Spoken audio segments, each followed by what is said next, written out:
With every, oh my goodness, I must get out of here, you add more and more tension, so that your feeling of panic becomes more and more acute, seems more and more unendurable.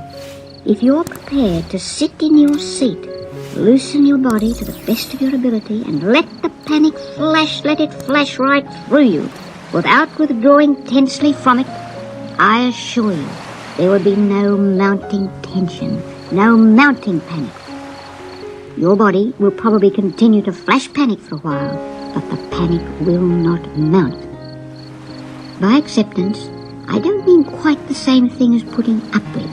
Gritting your teeth and putting up with is what you've been doing for a long time, and it hasn't got you very far, has it? I mean utter acceptance, utter surrender, utter resignation to whatever your body cares to bring you. If you do this, the flashes of panic will gradually subside, and you will be able to sit there, if not completely at peace, at least comfortably enough to see the function through.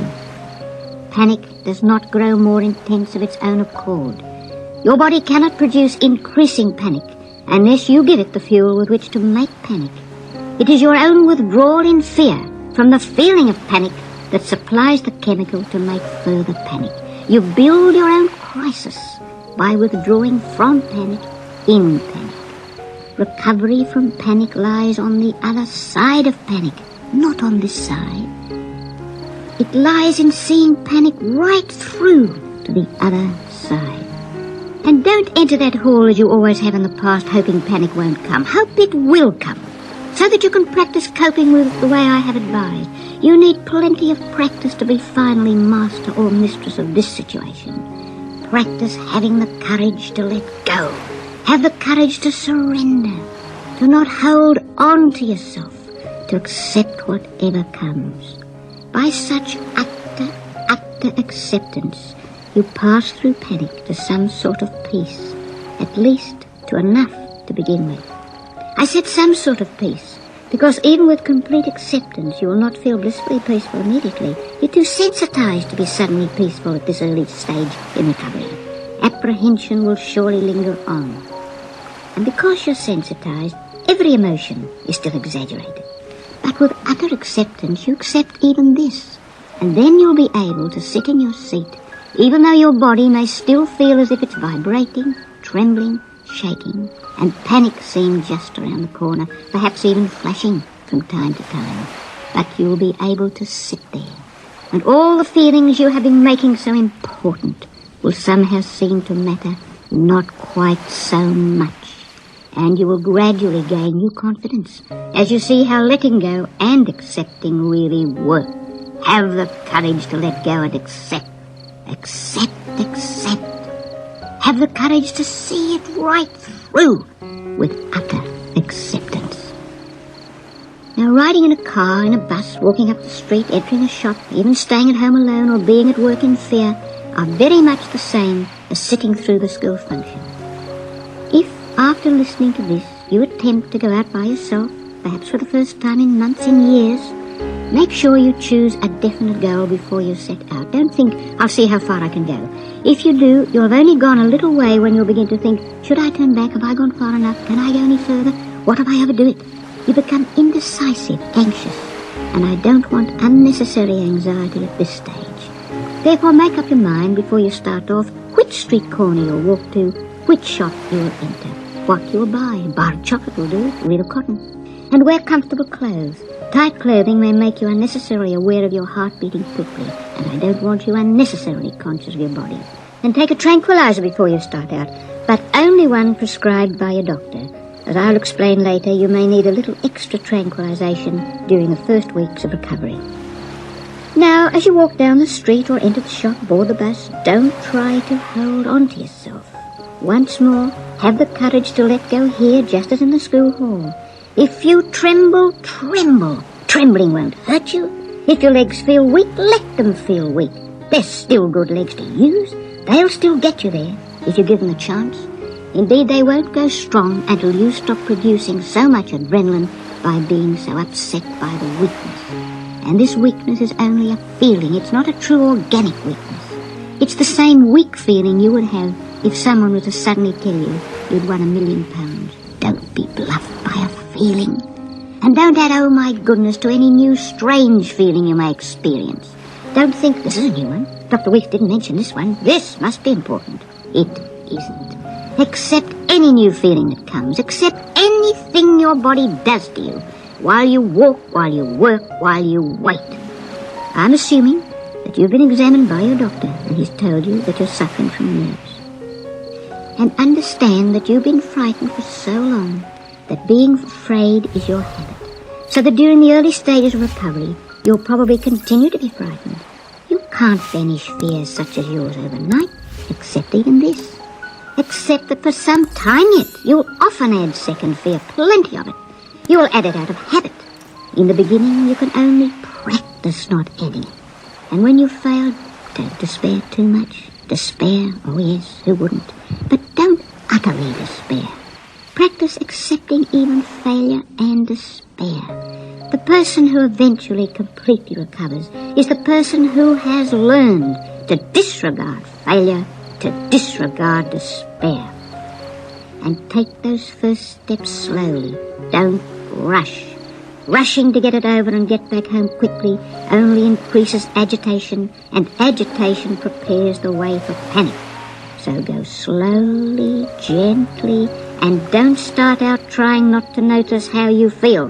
Don't try forcing yourself to think of something different to keep your mind off yourself. You'll lose that battle for sure. How could you not notice how you feel, not think of yourself? You've been doing just that for so long. Of course you'll still do it. So accept that you'll have your mind on yourself and be prepared for just this. Be prepared to think and feel anything. Go toward it. Don't shrink from it, but try to be not quite so impressed by the way you feel. Don't let your feelings bluff you. You've been bluffed by feelings for such a long time, haven't you? Actually, your sensitized body is functioning normally in the circumstances you are creating for it. In circumstances of bewilderment, fear and tension, how could your heart not race, your hands not sweat and tremble? How could you not feel strange, weak, unreal? Therefore be prepared to feel this way in the beginning, and don't expect the feelings to stop coming as soon as you begin to practice acceptance. Don't expect acceptance to work miracles immediately. As I said, this may be the first time in years you've tried to go out by yourself, or even to stay at home by yourself. Isn't it natural that you should feel apprehensive about what you're doing? Feel strange, unreal? Aren't these feelings to be expected? Aren't they normal in the circumstances? Of course they are. They're not even sick reactions. They are normal reactions in the circumstances. If you recover quickly by following this advice, that's good. I've seen it happen often. But if your recovery is slow, don't be disappointed. Each person must be prepared to recover at his or her own pace. Slow recovery is often good for you. It gives you a chance to practice the method I've been teaching you again and again until you make it part of yourself. Panic doesn't go suddenly by ceasing to come. This is what you've been hoping for, waiting for. The cure doesn't work like that. Panic goes only when you take the panic out of panic by seeing it right through again and again and again without adding second fear until panic no longer matters. Even months after you're cured, you might still go through returns of panic. Memory is such an old fox. But you cope with these once more by seeing panic through once more, and not being bluffed into thinking you've slipped right back, that you're ill again. In fact, it's good to take the old skeleton out of the cupboard from time to time and have a look at him. He frightens us less and less as we get to know him more and more. Don't begrudge setbacks. You recover in setbacks. And when you go out, have the courage to cut the tie between yourself and home. Release your body by thinking forward. Put your thoughts forward where you're going. If you're in a car, a bus, move forward with it. Don't hold your body back by keeping your thoughts at home. Don't pull against your body. Move forward with it. Float forward. Loosen that tense hold. When you return home after practicing this way, you may feel unusually tired and nervier than ever. this is not difficult to understand. While you avoided situations where you thought you would panic, you could perhaps go weeks without panicking. But when you go out into fear-producing situations, ready to face and accept, you willingly put yourself in the front line of battle, as it were, and for the time being you may feel plenty of panic. This is what we want, isn't it? And this is why you feel nervier than ever, temporarily more sensitized. And this is why you may need extra tranquilization prescribed by your doctor while you go through the early stages of recovery. And don't be afraid to let a day or two pass without practicing. Don't think you'll lose all you've gained if you don't keep going. You will never lose what you've learned once you start to work at recovery the right way. Refreshing yourself sometimes by making no effort for a while is wiser than flogging your body on for fear that you will lose what you've learned yesterday. Accept these halts in recovery. And when you fail, try to discover where you went wrong. When you review the situation, I'm sure you'll find that you did rush headlong to try and get it over quickly and get back home. You did withdraw in fear. You did try to sit on panic and stop it coming. You did add too much second fear. Or you were so overtired and oversensitized with so much trying that you became frightened of the very intensity of your feeling of fear just when you were expecting to feel better.